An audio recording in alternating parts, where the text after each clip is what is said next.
It's kind of scary, right? And you might say, I don't feel so close to God. I have to always dial out. I don't feel so close to God. And the question you have to ask yourself is, who moved? Right? God didn't move. We're gonna have a relationship, just like we talked about in the last class. But we'll get more into today more relationships. But who knows what the first commandment of the 10 Commandments is? I'm a shepherd. Does that sound like a commandment? No. So why is it a commandment? You have to believe that he is. How do we translate the commandment as on the shepherd? We did this for I know the other How night. do? We did do 3 questions. We did? Four. We did 3 questions. How many did you do? All 3? No, you picked 2. We did 2 of them. Oh, so we'll start with number 3. Okay. Yeah, I know where to start. I couldn't remember where you are. So what's the commandment? The commandment is we translate to know Hashem. Of course, you can't take God to dinner to Starbucks and get to know him. Right? How do you know Hashem? The same thing, like, if I say you come to a class for the first time, I say Coach Ratner. Okay, there's no reason not to believe me, but you don't know me. I could be like a narcissist, I could be like a fake. You have no idea. How do you know me? How do you know I'm telling the truth? How do you know I'm giving you MS in this class today? The only way to know, tell you the truth, in my opinion, the only way to know is to come see me when I'm not in class, see my family, come interact with my dog, my children, my wife, and then, you can't lie. Those things can't lie. Am I right? You can't lie. So what the Torah is asking us to know God, is it speaking to someone who believes in God? I mean, there's different kinds of mitzvahs. Like, there's no mitzvah. What are the mitzvahs for? They're for us really to grow as a person, to complete ourselves as a person. There's no mitzvah to eat breakfast. There's no mitzvah to eat a piece of candy, right? Or whatever that thing is. Yeah. Why? Because it tastes good. We like doing it. But there's a mitzvah to give away 10% of your after-tax next income. Why? Because it's not so easy to give money away. I don't know about you, but it's not so easy, right? Very hard. It's a muscle. In fact, the Rambam says better to give away $1 a day for 100 days than give away $100 at one time. Because when you start working that muscle, it becomes easier and easier and easier. So the mitzvah is for us to grow. So what's the mitzvah of knowing God? Is it speaking to someone who believes in God? If you believe in God, does that really, obviously it's a mitzvah for everybody, but is it speaking to you? Probably not. You already believe in God. So using logic, what would you then say? Who's the mitzvah for? For those that don't believe. For those who don't believe in God. Where are you from? You're from here, right? Yeah. Who's from America? Who's in the city of America? Where are you from? California. Where? Bay Area. Bay Area. Okay. You have any friends who are Jewish? Friends are Jewish? Yeah. Yeah. Do you have any friends who are not religious? Oh, yeah. Okay. Give me a name of your friend. Name of a non-religious Jewish Yeah, yeah, friend? yeah. Andy. Andy. What's your name? Michael. Michael goes to Andy. Michael goes to Andy. You won't believe this? I was just at the church. Well, oh my God, you won't believe it. Do you know there's a mitzvah in the Torah that you're to know God? Andy's response. What? Really? I had no idea. Okay, I believe in God. Let's go learn Torah. Where's Shabbos? Where's Kashrut? Let's do it, baby. Let me get married so I can keep the laws of family purity. But I don't touch my wife for 2 weeks. That's awesome. Does that make sense? No. Of course not. So if the mitzvah is not speaking to those who believe in God, and the mitzvah is not speaking to those who don't believe in God, who's the mitzvah to know God speaking to? Seriously, who's it speaking to? The ones who know. They know it already. Yeah, but it's basically saying believe. Close. engage with me. Okay, you're close. No? It's asking those to upgrade their belief in God. So I put this into 3 levels, and then we're going to get to the third question that's asked for you. I just want to get a little bit of God talking before we're going to Rosh Hashanah, where we're speaking to God. So I made an acronym. I heard Rob Gov give this class when I first came here 6 years ago. I heard the class, and it needs an acronym. They got to have something, right? It needs an acronym. So I came up, this is Rob, I guess Rob Gov. The acronym is GET to YES. Is yes. There's actually a book called Get to Yes. It's a business book based on negotiations, how you negotiate, and you can both become winners. If I have to win, you have to lose, right? And the S stands for secular or simple beliefs. These are beliefs that you're raised with about God. I went to a conservative show growing up. And I don't remember ever talking about God. They must have, because we had prayers, we had Shemona Esrei, that kind of thing. But of course, I didn't know what I was doing. And when I started learning Torah for the first time in my life, deeper Torah, my Rebbe said to me, "Do you know that God loves you?" I'm like, "What do you mean God loves you?" I go, "Isn't that a Christian idea?" She goes, "Where do you think they got it from?" These are all, everything we have in our non-Jewish world comes from the Jewish world. So these are the secular beliefs you're raised from your parents, without thinking. If you ask a typical person, you ask Andy in San Francisco, Andy, do you believe in God? He's going to think you're a weirdo for even asking that question, isn't he? Yeah, he's going to think like, so just because they don't think about it, it's not even a thought in their mind that we're just born randomly. God has nothing to do with this world. Everything happens. They believe in the they don't believe in the law of entropy, which means everything happens. If you leave everything to itself, everything's going to mess up. Which our world is a perfect world. When the sun, the moon, the stars, everything is aligned perfectly. DNA, the flat, everything. This is what secular belief. The next category is the Emunah. Who can translate Emunah? It's a Hebrew word. Belief. Faith. Faith. What does faith mean? Blind belief in something without any evidence. I believe in something even though I have no evidence in it. It's fine. We do this all the time. But that's not knowing God's about. Rabbi Noah Weinberg, the founder of this organization, said you have to have what's called 5-finger clarity about God. We want to upgrade our belief. I made it 3 levels. You can say there's 30,000 levels. I made it simple for us, right? This word is called idea. Idea is from the word yodea. You guys know Hebrew, right? To know? Am I right? Idea now? Yeah. Idea. There's a difference between faith and knowledge. Let me give you an example. Let's say I write you, and you guys don't know me that well, but some of you know me better. Like, let's say I write you a check for $20 a piece, right? You go back home and you put it on your nightstand and you're going to go to the bank in the morning to deposit, all right? Are you going to lose sleep that that check's going to bounce? You going to lose sleep over it? You're going to, oh my gosh, that check, like, you're not going to think about it, right? There's no reason for the check $20 not to bounce. It's clear. You're not going to think about it. That's faith that my check's going to clear. The question, and this is going to give you the answer between Emunah and Yediyah. The question is, would you bet your life on it? Wow. I could have written that my signature could have been bad. I could have forgot to deposit, get an old checking account. There's lots of reasons why a check bounces. I mean, no one uses a check anymore. I'm just saying this as an example. But it's zealot too, obviously, when you get here in Israel, or right. Anyone have checks anymore? I used to live on checks. I used to live on checks. I remember when I first got into my business, the guy points, I was so excited to get a checkbook with my name on it, Ratner Rare Point Investments. It was like the biggest thing. I wanted one with 3, that a page of 3. Because all the big dealers have these big checks, the page of 3, they come brought a stack of checks. And I was so excited to have a big check. Always had that for a business. Which is so funny because there's no difference between a big check and a little check, and it was so much more money. I don't know why I did that. You know what that was? My ego run amok. Because I thought if I had the same checks as the big players, I'd be a big player. Just like when I got the first walkie-talkie at a trade show, we used to do these trade shows, conventions, and I went to work for a company for a few shows, and they had this is before walkie-talkies were toys. They had the Motorola, little Motorola, and they were like $1,000 a shot. This is back late 80s. I don't think we had cell phones yet, did we? No. We had car phones. No cell phones. And I thought it was the coolest thing. Whatever. Now it's working with that walkie-talkie. Yeah, go ahead. I was just going to say, I mean, in our prayers, we use emunah a lot, but when we're wrapping the tefillin, "Ve'ishtecha li lo'olam, ve'ishtecha li be'tzedek u'mishpat." What do you say? What do you say? Yediyat Adonai. When we wrap the tefillin, we're saying not emunah and Hashem, we're saying yediyat. Knowledge of Hashem. Knowledge of Hashem. We want to upgrade our belief to have knowledge of Hashem.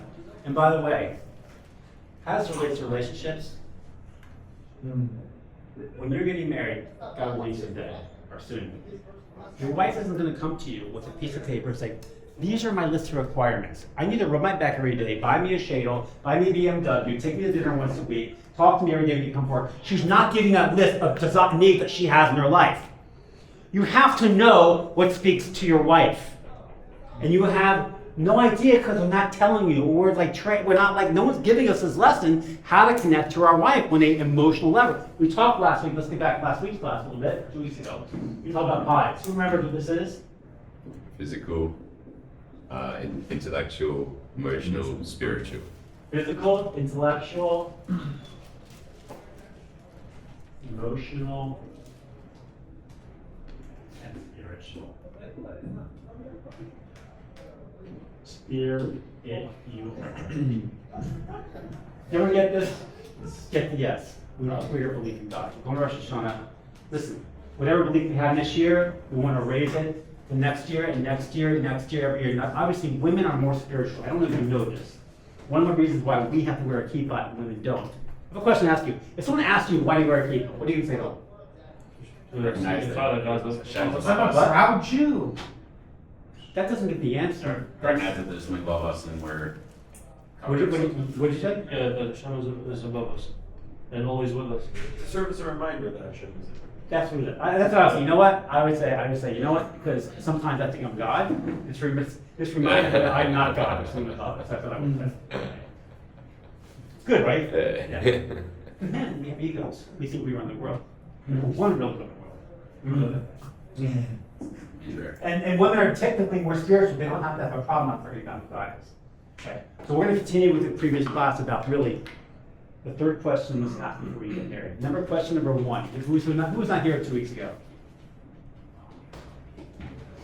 I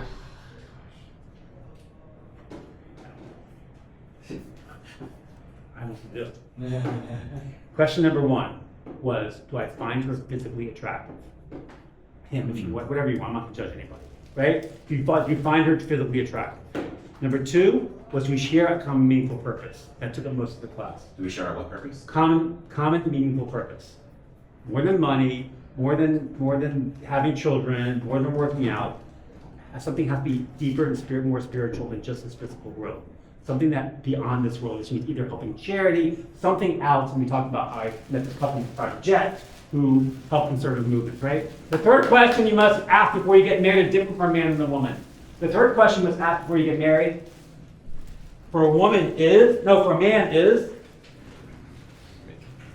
you know what? Am I willing to make her happy the rest of her life?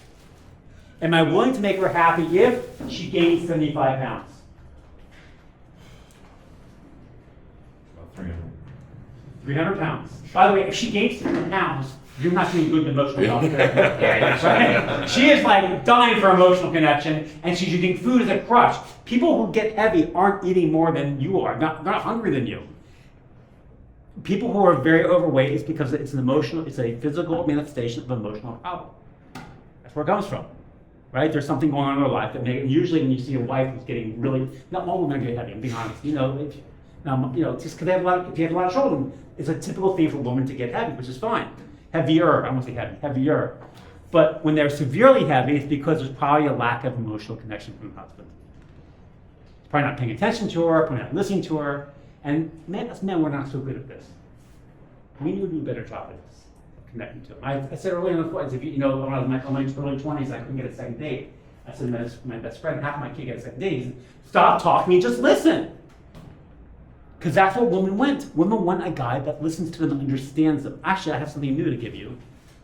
What I have with me. No. I don't have it. It was this week's Torah tidbits. And what it was, I do have it. It talked about, I don't know if I mentioned this, but in the second paragraph of Shema, we say, Shema v'tishme'u. Hear and you shall listen. The word Shema, it's the same word. Hear and you shall listen. But I was reading in Rabbi Jonathan Sachs that he says the root of Shema is a key word in the book of Deuteronomy, where it occurs 92 times, usually in the sense of what God wants from us in response to a commandment. There's a word for commandment, which is mitzvah. But what's the word for obey? There is no Hebrew word for the word obey. There's a commandment. I'm commanding you to do this. There's no, I obey. Okay, I obey your command. There's no word for it. So you said 92 times it corresponds to what? Different meanings. I'm going to go through these real fast. Deuteronomy, but throughout the Torah, it's to hear. When Abraham heard that his relative Lot had been taken captured, the word Shema I heard. To pay attention, to understand, and the one I wanted to get over to is Na'aseh v'nishma. When the Jews are standing in front of Mount Sinai and they said, God says, I'm going to give you the Torah, and they say, Na'aseh v'nishma. We will do and we will understand. Shema means understand. I understand what you want. I understand what you need. And we have to learn to understand what the needs of our wife is.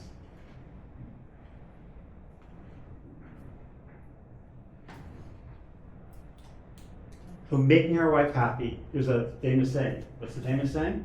happy wife.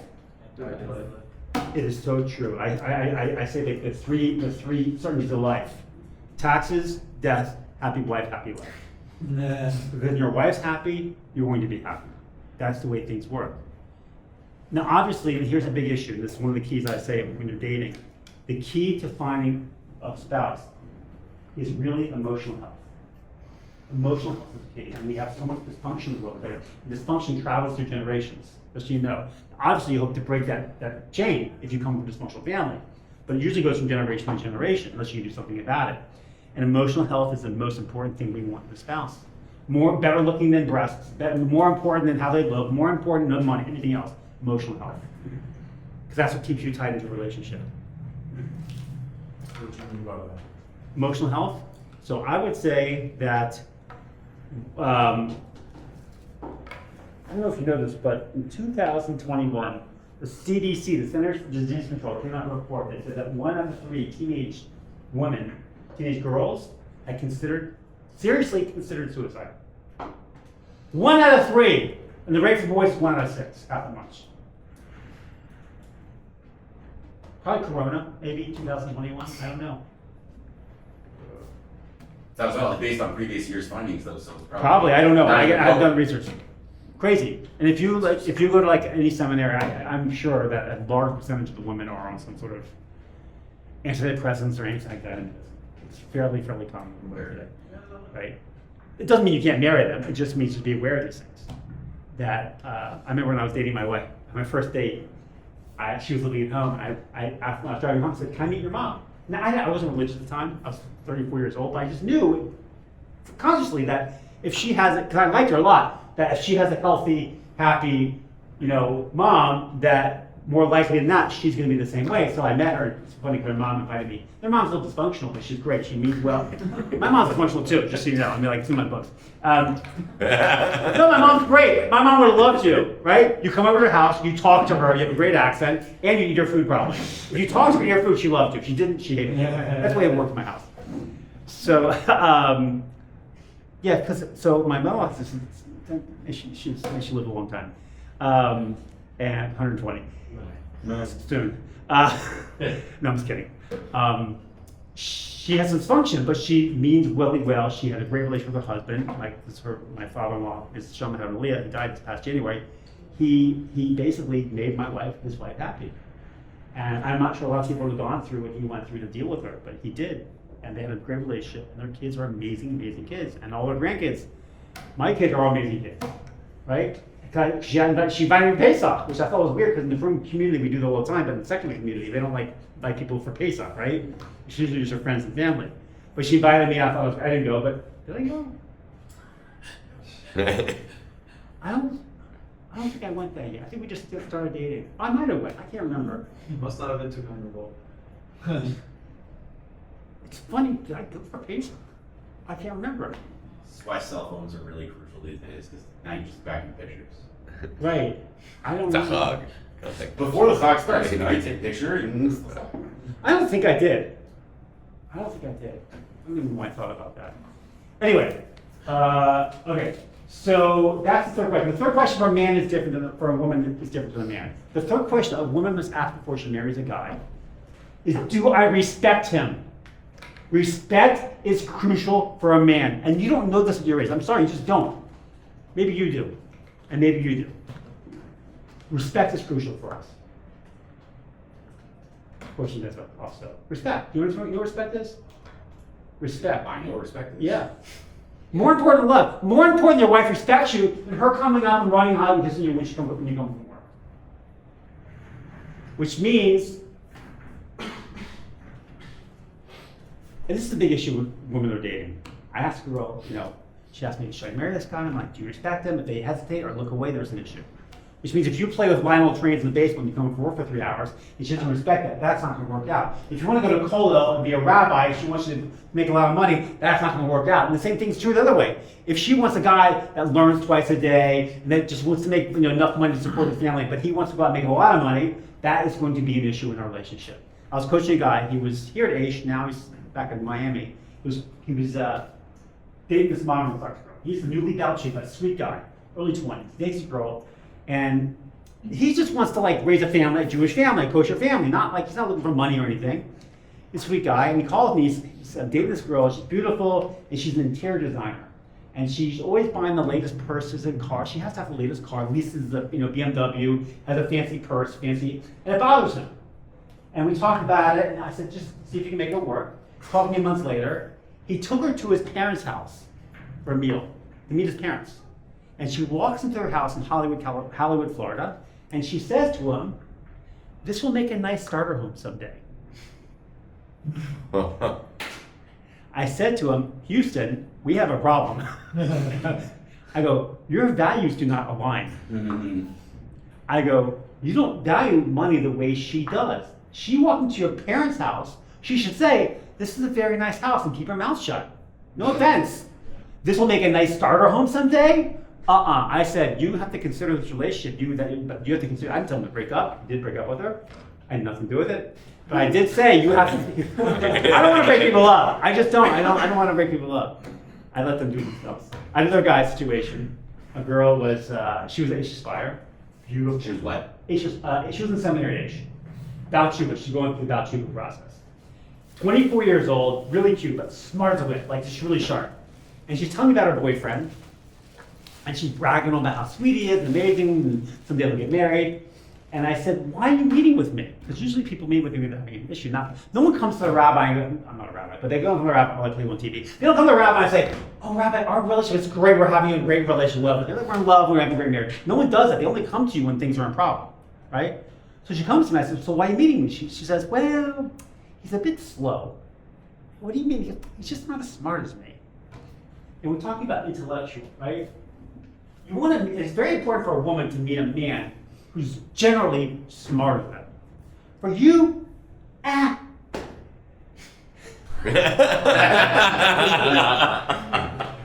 give you a scenario in a second, right? So she says, so I said to her, well, where is he? She'd been in Jerusalem, so I met with the guy. And we tell you something, this guy was, he is a sweetheart, he's amazing, he goes on her, he has awareness, he's amazing, but he's a little slow. So I said to her, this guy's great, he's an amazing guy, I said, you should make this work. She calls me 6 months later, she's in Maryland. She calls me crying, I said to her, do you respect this guy? And she said, no. I told her, he is going to make a great husband for someone someday, just not you. She said to me, can I date him for 2 more years until I finish college? I'm like, no, you can't date this guy. Oh, that's horrible. Yeah. So men and women, did I tell you about this? I don't want to repeat something. The 2 guys in a bar, 2 women in the bar, see a guy. I told you this? I will hear. But most of it works. Say it again. All right, just want you to do it. You have 2 girls in a bar. See, men and women see each other differently. Men look at women outside in. What? Nah, just keep on this. Okay, yeah. Men, is this okay stuff for you? It's great. Yeah. Yeah. I'm not giving you detours, you know. It's fantastic because I'm like, yeah, my wife definitely respects me, so that's why I'm married. But you have work to do. We're gonna get into it. Well, that's why I want to hear. It's just even more like respect for her. I don't think any other shivas in Israel are teaching what I'm teaching. So 2 guys, you have 2 women in the bar, right? And a singles event. And then one of the girls sees a guy across the hall. She says to her girlfriend, that guy's hot. She says, I know him working. You don't meet him? She goes, yeah. She takes this girl over to meet this guy. And she gets to it. He's tall, muscles, good looking. And she starts talking to him. And she realizes that when God made his intelligence, she starts talking to him. And she realizes, porch light is on, nobody's home. Body by goals, brain by Teletubbies. Is she gonna go out with them?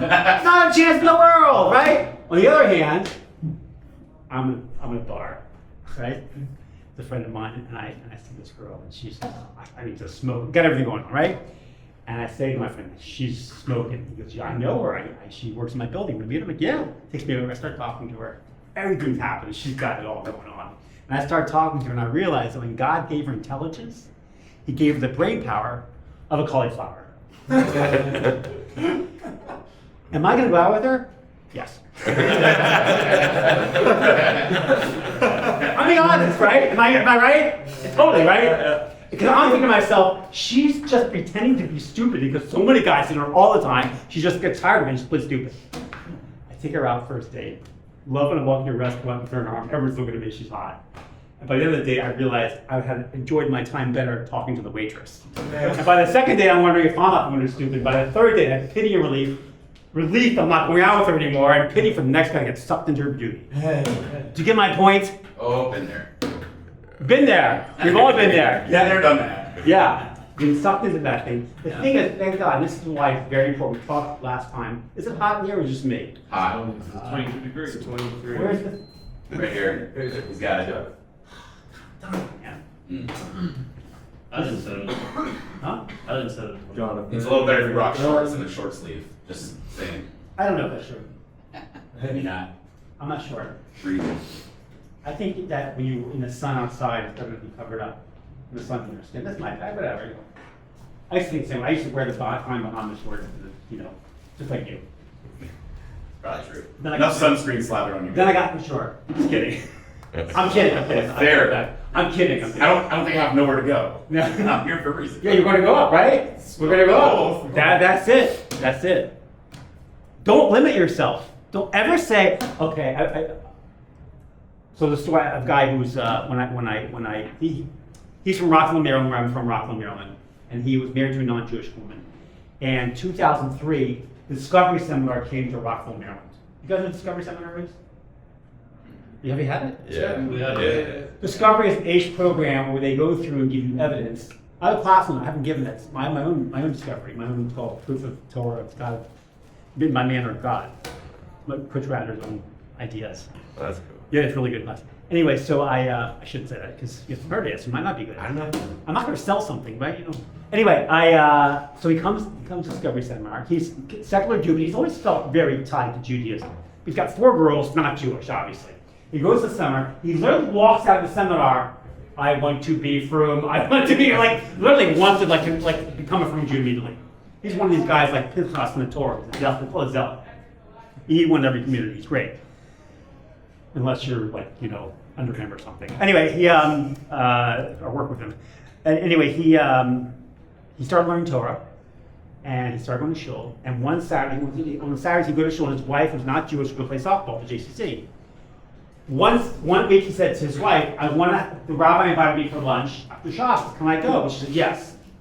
Now, if you're a non-religious person, and someone says, I'm going to lunch, what is in your mind with the idea of lunch? Like, how long can it be? What are you thinking about? Can I come as well? An hour and a half. Yeah, well, I personally, I stopped going to lunch when I was living in Maryland because when rabbis would take me out, they would fundraise for me. I'm like, just tell me what you want. I don't want to go to lunch because it's 2 hours of time. You drive to go to a restaurant, drive back. It's like I don't want to waste my time. Anyway, so you're thinking an hour and a half.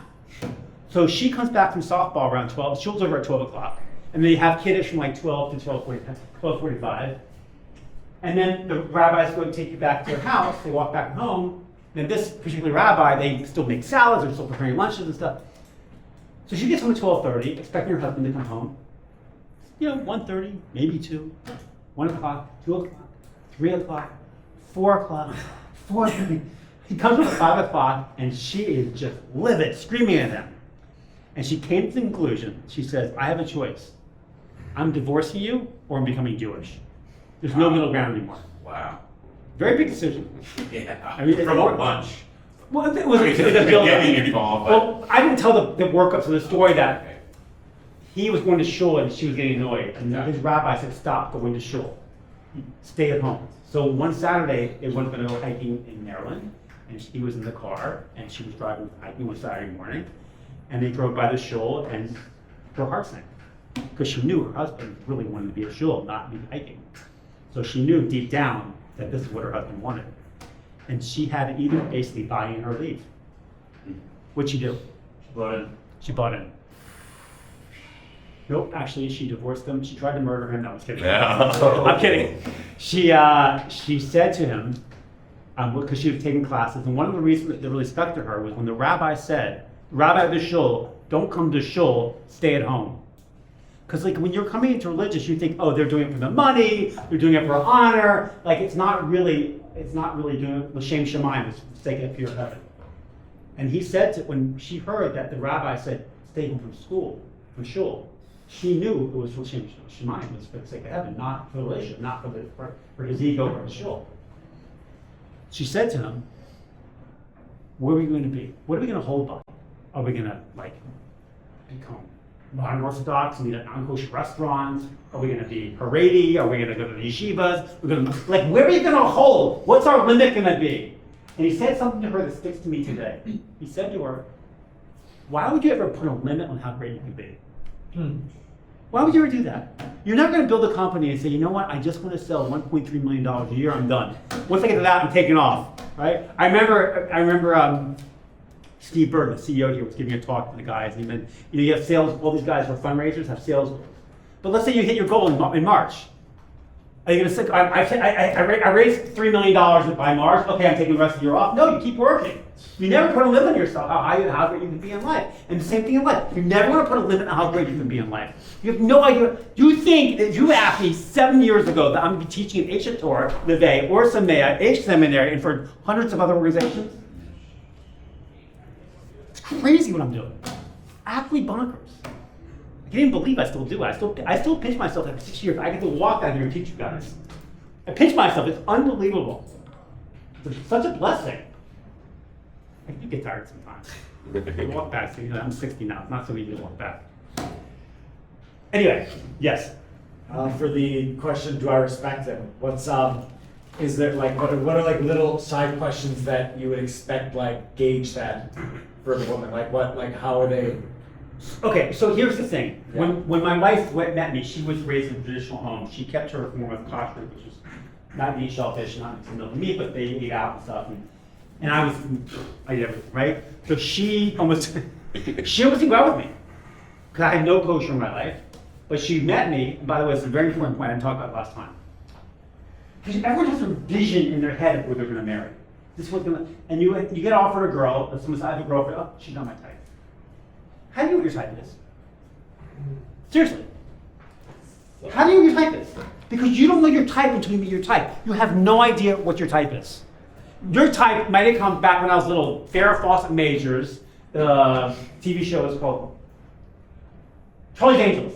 She was one of the hot models in the 1970s, early 80s, right? And everyone had a vision of, because all the guys loved her, a vision of like marrying a Farrah Fawcett Major blonde buxom lookalike. And then they get 23 years old, they meet a nice blonde girl, got a big buxom, and next thing you know, they get married and they have a horrible relationship. Because they have no idea what their type is. You don't know your type until you meet your type. Am I making sense? It's very, you see pictures, and pictures are sometimes, I used to think that you have to see pictures, and I think it's negative. It's almost negative. It's really funny because, like, I've talked about this before. Short guys completely get discriminated against. A woman is allowed to ask how tall you are. Do you know that? Are you allowed to ask her how much she weighs? You can't do that. You can't do that. Is that fair? It's not fair at all. I think you can still do it. You can? Then you know it's the right woman. Yeah, It's based on the answer. In an ideal world, it is. Huh? So in an ideal world, it is. In fact, it's probably more discriminatory to go like say something against a man's height than it is a woman's weight, Right. because in theory she could lose that weight. And you can't change your height. Yeah.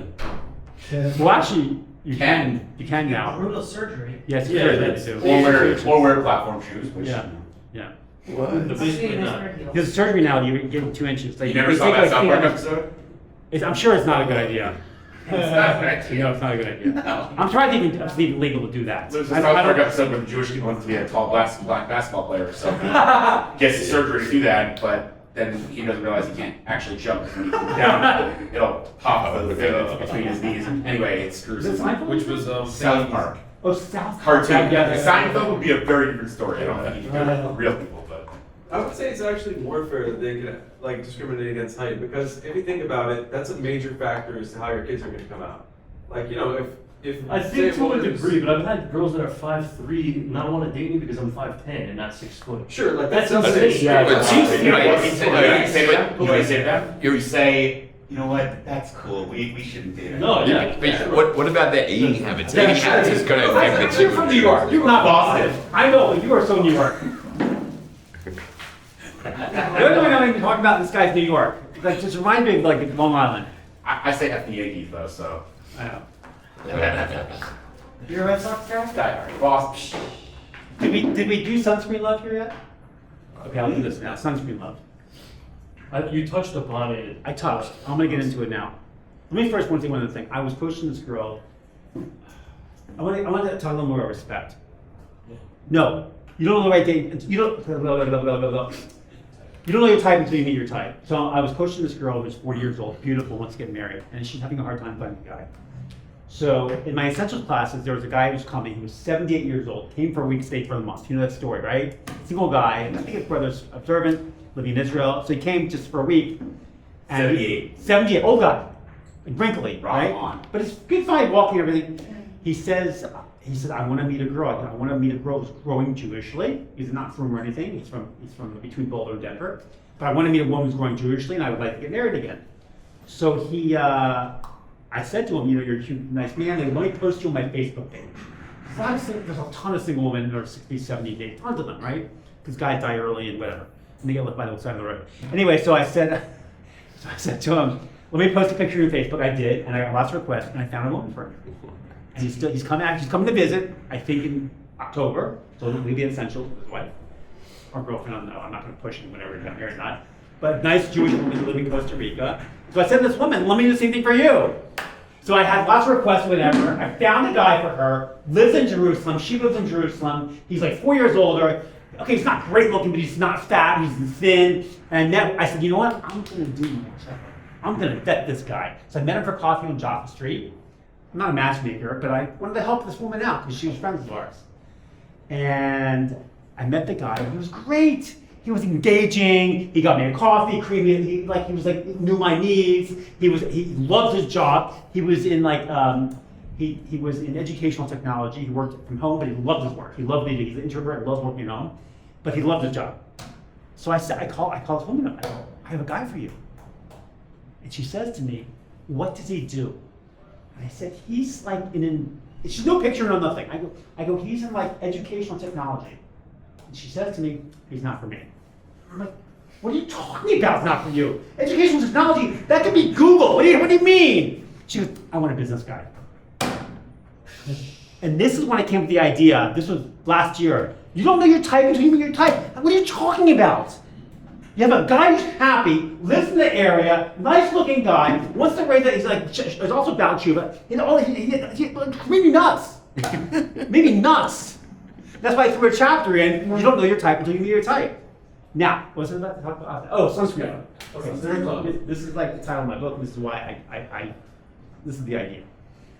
So in a relationship, we discussed making the emotional connection. And there are things that break that emotional connection. And we're going to get into, probably not this week, we're going to get into another week of 4 A's. This is attention, affection, appreciation, and awareness we're going to get into. Before I get into that, this is part of sunscreen love, but before I get into it, I want to explain why it's called sunscreen love. So I used to go to a beach in Delaware called Dewey Beach. Anyone ever heard of this before? You know Dewey? I've heard of it. I have a friend that lived there. I'm from Florida, so never been. No one know Dewey? I know it. I walked on it once, but that's. It's near Rehoboth, between Ocean Lake and Rehoboth. Anyway, it's like a place where single people rent a beach house the entire summer. You would love it.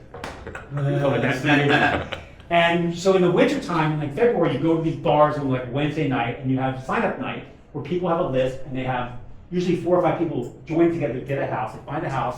At the time, it was like maybe $20,000 for the summer for a 4-bedroom townhouse. Just an example, right? Or a 6-bedroom house, whatever. And so you get 20 people or to just sign in, right? 1,000. I think at the time it was like $500 for the summer. The whole summer. You go whenever you want.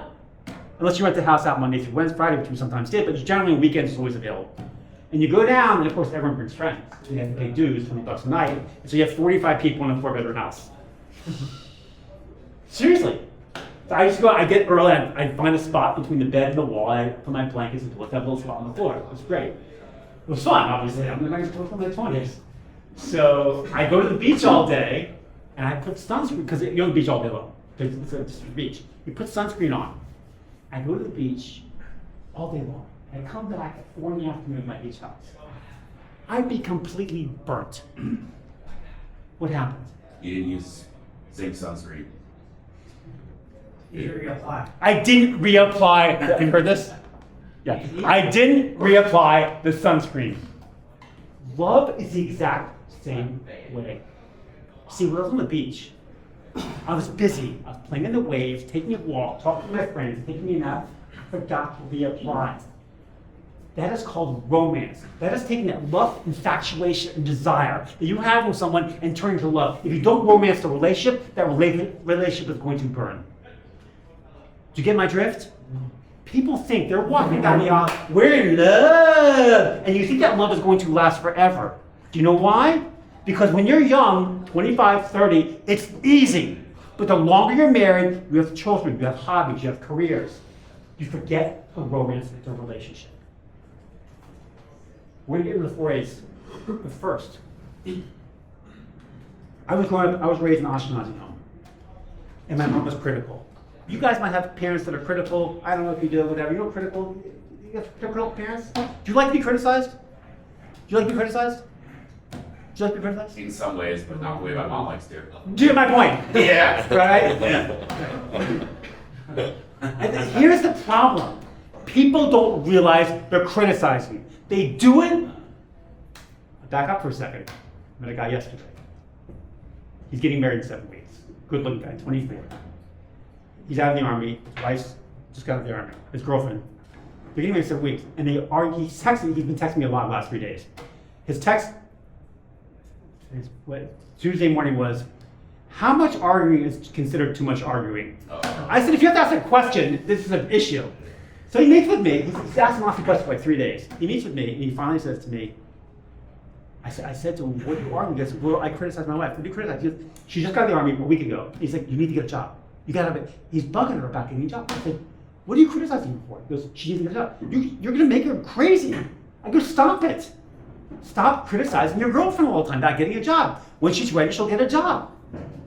He's criticizing everything. He goes, I want to make her a better person. I'm like, you're gonna kill this relationship. I'm coaching a different girl.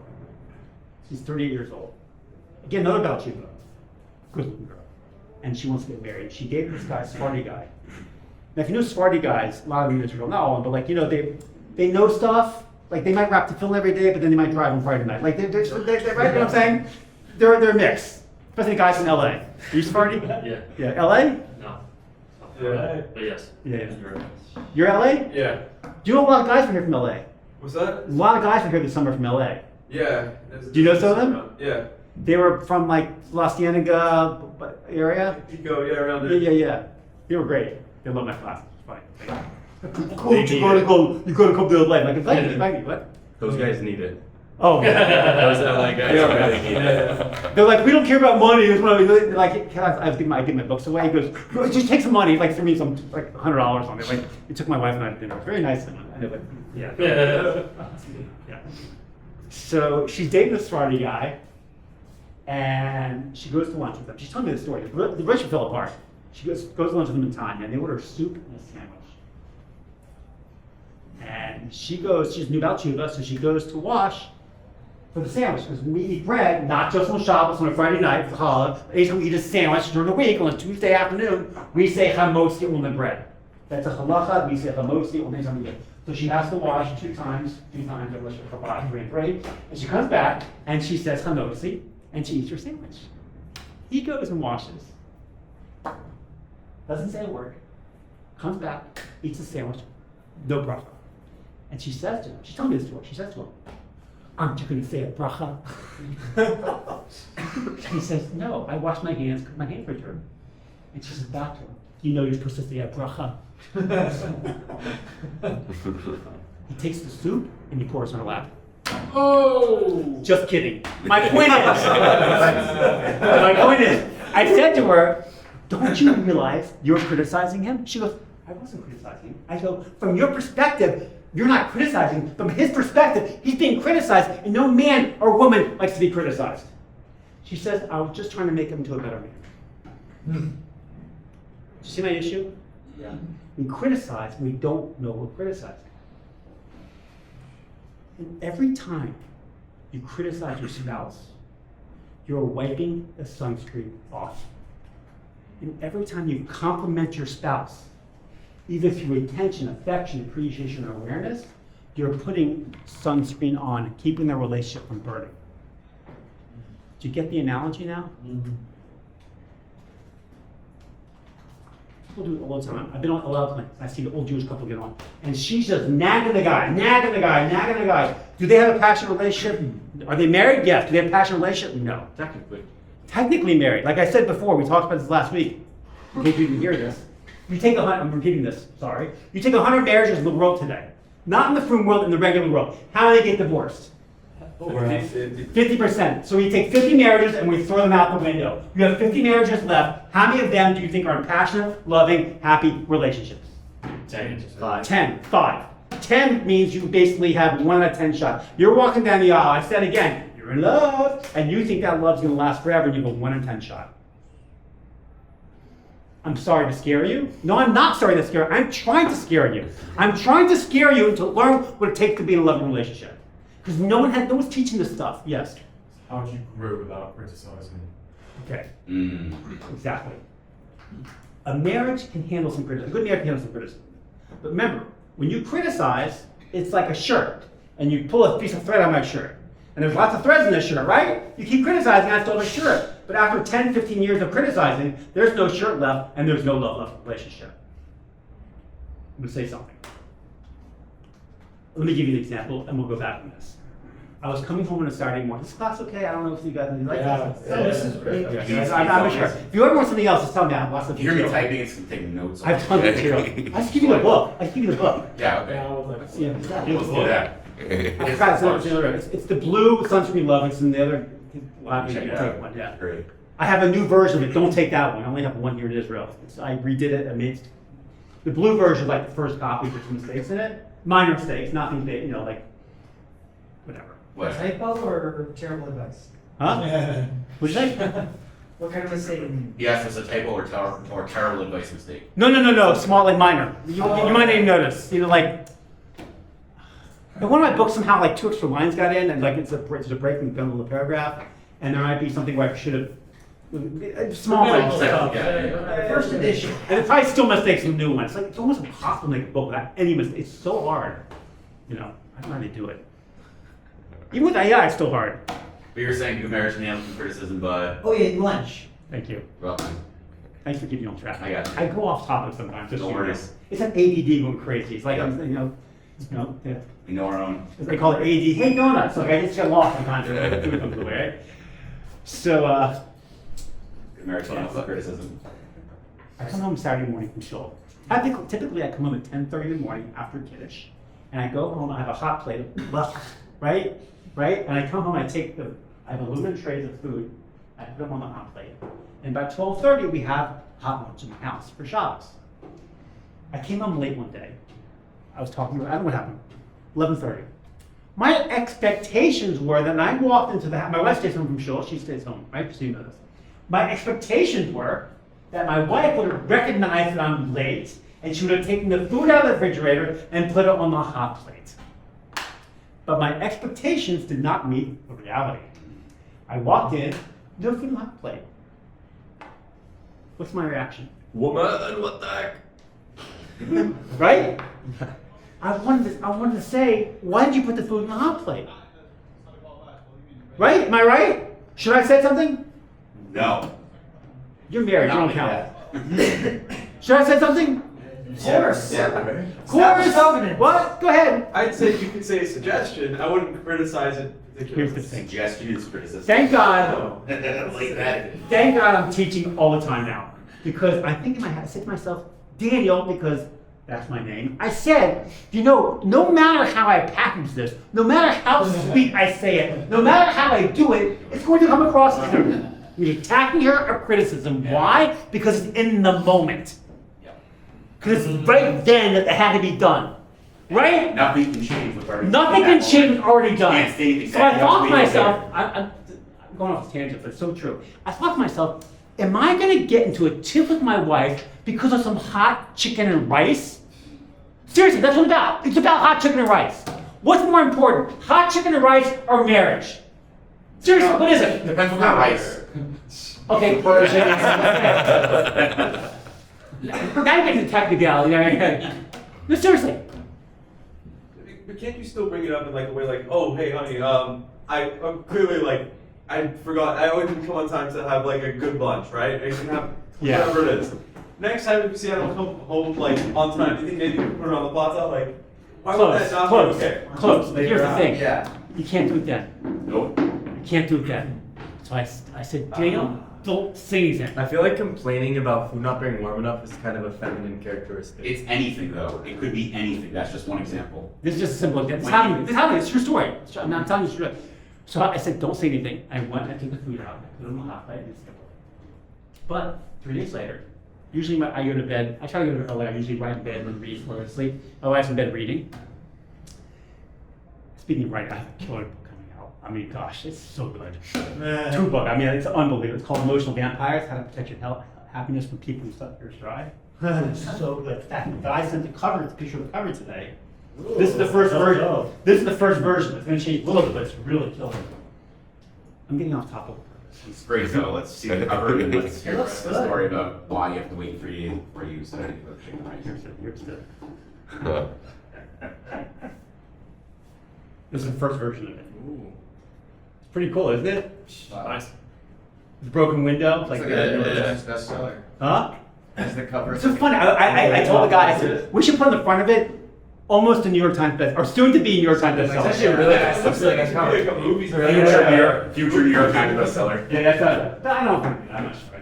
Well, It's really good. yeah, very good. The book's, I'm very happy with it. Anyway, so what were we talking about? Oh, 3 days. 3 days yeah. after. So afterwards, I said to my wife and Debbie, I said, honey, by the way, if I happen to come home late from shul in the future, would you mind putting the food in the hot plate? No issue. No criticism. Wow. No nothing, because it happened at a different time when we were in bed together, and it was nothing. Perfect. But we didn't achieve in the relationship. Yes. Why does it matter so much? Oh. With the time? I understand that makes so much sense. What is it about it? Here's the thing.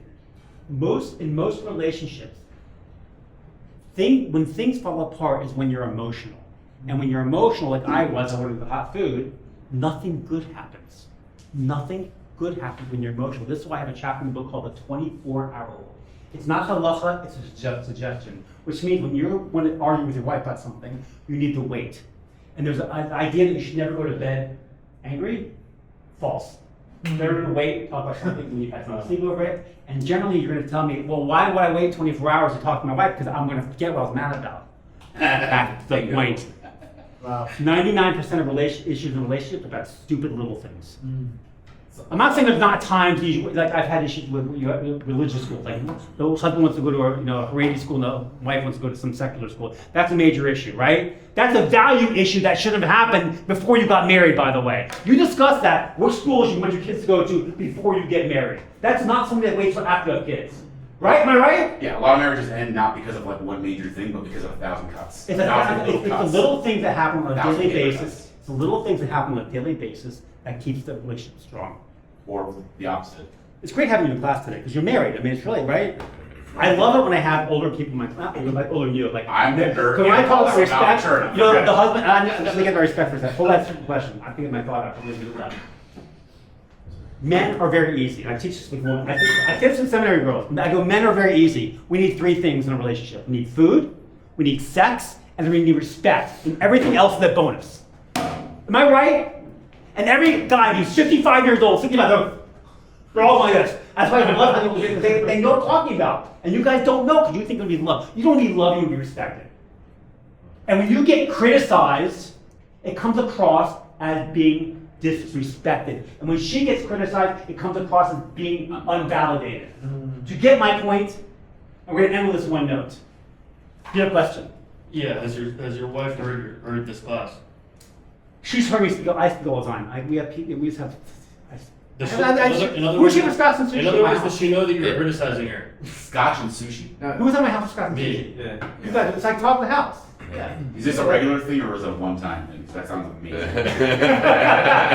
I did it in July. I did it. Yeah, I'll probably have the wedding at my house in November with the whole sheet. That's usually what happens. You bet- no, it's fun, yeah. It was nice. It was fun. It was fun, right? I was supposed to be an hour. You guys gave for an extra hour. I have to get out of the house at 10:15.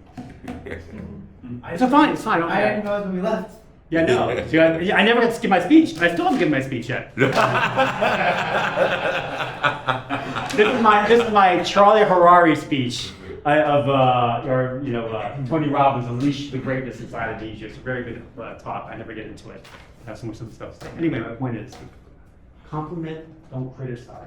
When you compliment your spouse, you're putting on sunscreen. When you criticize, you're wiping that sunscreen off, and you're allowing the relationship to burn.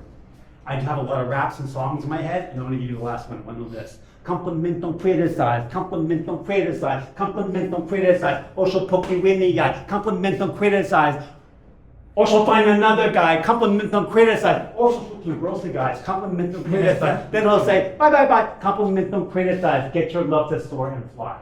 When you understand sunscreen love, when you understand that when you criticize your spouse, you're wiping the sunscreen off, allowing it to burn. When you compliment, you're putting sunscreen on, building the love in a relationship. Here's the hard question I gotta ask you though. How do you get through when you're in that moment and you're like, ugh, and all you want to do is to criticize? Of course. How do you stop yourself and then channel that into something else? You have to, it takes practice, and you can practice. Just like you can practice being patient, you can practice being kind, you can practice judging other people good, you can practice keeping kosher, you practice, everything in life takes an effort. Just like raising children. You want to raise great children, it takes an effort. The more effort you put in, the better children you're going to have. And I see people, I was annoyed the other day at a dinner, and it was a Haredi guy, and he had this baby in a carriage, and he's in the men's section, we're eating dinner, and the baby's crying, just take the baby to school like this. I'm like, your baby wants to be held. Your raising baby's crying, it wants to be held, and go shh, whatever. I'm like, and you're being lazy, just doing this. It bugs me. It takes an effort. And it takes an effort to not criticize your spouse, and it takes an effort to train yourself not to argue and yell and scream. Mm-hmm. When you have anger in a relationship, that is like a avodah zarah. It's like idol worship, because you're saying, God, you made a mistake, but the world is not working the way I want it to. And God doesn't make mistakes. On that note, we'll come back. We'll get the 4A's next week. We'll get into our classes. Thank you very much. Guys.